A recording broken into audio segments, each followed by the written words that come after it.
દિયોદર પોલીસે બે અલગ અલગ ચોરીના ભેદો ઉકેલ્યા છે।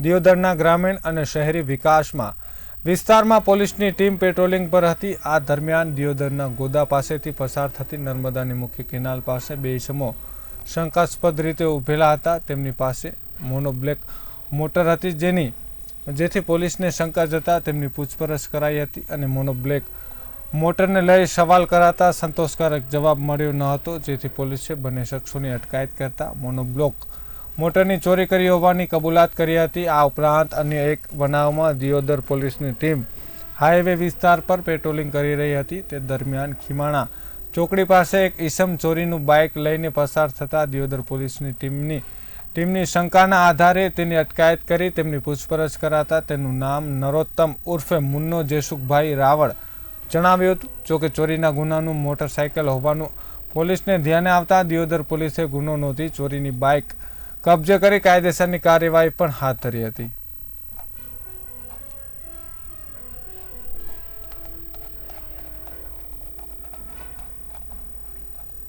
મહત્વની વાત કરવામાં આવે તો દિયોદર પોલીસને મોટી સફળતા હાથ લાગી છે। બે અલગ અલગ ચોરીનો ભેદ ઉકેલવામાં સફળ થયા છે।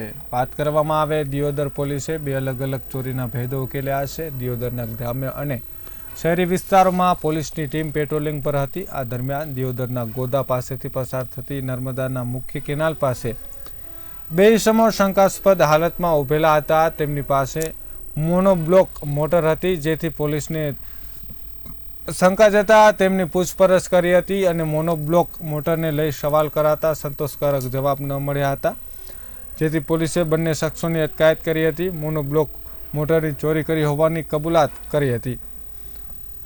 આ ઉપરાંત અન્ય એક બનાવમાં દિયોદર પોલીસની ટીમ હાઈવે વિસ્તાર પર પેટ્રોલિંગ કરી રહી હતી। તે દરમિયાન ખીમાણા ચોકડી પાસે એક ઈસમ ચોરીનું બાઇક લઈને પસાર થતા દિયોદર પોલીસની ટીમને શંકા જતા તેને અટકાયત કરી હતી અને તેની પૂછપરછ કરવામાં આવી હતી। તેણે તેનું નામ નરોત્તમ ઉર્ફે મુન્નો જેસુખભાઈ રાવળ જણાવ્યું હતું। જોકે ચોરીના ગુનાનું મોટરસાયકલ હોવાનું પોલીસને ધ્યાને આવતા દિયોદર પોલીસે ગુનો નોંધી ચોરીનું બાઇક કબજે કરી કાયદેસરની કાર્યવાહી હાથ ધરી હતી।